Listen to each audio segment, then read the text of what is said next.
Assalamualaikum warahmatullahi wabarakatuh. Halo, saya Andi Nurfaika. Saya di sini akan menjelaskan materi tugas dari mata kuliah saya. Yang pertama yang akan saya jelaskan yaitu pengertian dan sejarah perpustakaan. Dan simak yang akan saya jelaskan yaitu pengertian perpustakaan. Nah, perpustakaan merupakan suatu tempat untuk belajar, mencari dan mengembangkan informasi, lembaga pendidikan, dan juga sebagai sarana edukatif dalam pendidikan yang dikelola. Nah, perpustakaan juga merupakan suatu tempat untuk mencari dan mengembangkan informasi atau lembaga pendidikan dan juga sebagai sarana edukatif dalam pendidikan dikelola. Nah, di dalam perpustakaan itu pasti memiliki beberapa tujuan. Nah, saya akan jelaskan beberapa tujuan itu. Yang pertama itu bisa tanggap dalam kemajuan pada berbagai lapangan ilmu pengetahuan, kehidupan sosial, dan politik. Yang kedua itu bisa mengembangkan kemampuan berpikir, kreatif, dan bisa berkompetensi dapat menghargai seni dan budaya manusia. Adapun juga jenis-jenis perpustakaan. Nah, yang pertama itu Perpustakaan Nasional RI, Badan Perpustakaan Daerah, Perpustakaan Umum, perpustakaan sekolah, perpustakaan lembaga keagamaan, perpustakaan internasional, dan perpustakaan digital. Nah, di samping ini akan dijelaskan jenis-jenis perpustakaan yang tadi saya sebutkan. Nah, penjelasan berikutnya itu tentang fungsi perpustakaan. Nah, di samping ini ada beberapa penjelasan tentang fungsi-fungsi perpustakaan. Pertama itu fungsi penyimpangan.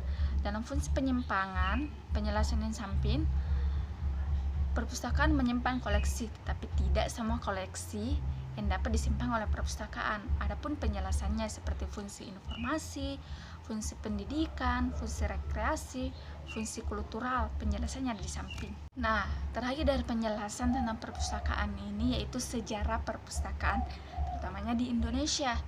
Perpustakaan pertama di Indonesia yang tercatat adalah sebuah perusahaan gereja di Batavia yang sebenarnya telah dirintis sejak tahun 1624. Namun akibat berbagai masalah baru diresmikan pada 27 April 1643. Bersama dengan pengangkatan pendeta Abraham Frerenius seperti penjelasan yang di samping sebagai kepalanya. Nah, pada masa itu layanan peminjaman buku yang diselenggarakan perpustakaan gereja Batavia tersebut tidak hanya dibuka untuk perawat rumah sakit Batavia, namun juga untuk pemakai yang berada di Semarang dan Juwana atau Jawa. Setelah itu, tidak ada catatan tentang keberadaan perpustakaan Indonesia untuk waktu yang cukup. Nah, penjelasan tentang sejarah perpustakaan dijelaskan untuk bait berikutnya. Nah, lanjutan dari sejarah perpustakaan yang ada di Indonesia. Saya persingkat saja supaya tidak memakan waktu yang banyak. Yang saya ambil di sini tuh ketika VOC bubar tahun 1799, Batavia's Genootschap van Kunsten en Wetenschappen, maaf kalau saya salah penyebutan, tetap bekerja dengan bantuan dermawan dan gubernemen atau gubernur. Perpustakaan Batavia Genootschap van Kunsten en Wetenschappen, kalau belum jelas penjelasan saya tentang bahasa Belanda ini, bisa dibaca dengan penjelasan yang ada di samping, yaitu mengeluarkan katalog buku yang pertama di Indonesia dengan judul Bibliothecae Artemus. Nah, saya pun belibet, jadi lihat saja penjelasan bacaan dari penjelasan saya. Nah, dengan mempersingkat waktu, akhirnya Perpustakaan Nasional Republik Indonesia didirikan di Jakarta dan Rijksmuseum di Amsterdam sejak tahun 1995. Telah memulai kerjasama dengan pelestarian warisan budaya bangsa. Nah, pada tahap pertama dikhususkan pada gambar-gambar yang dibuat oleh Johannes Rach, yaitu tahun 1720 sampai 1783. Nah, koleksi yang dimiliki perpustakaan Perpustakaan Nasional RI sebanyak 202 buah.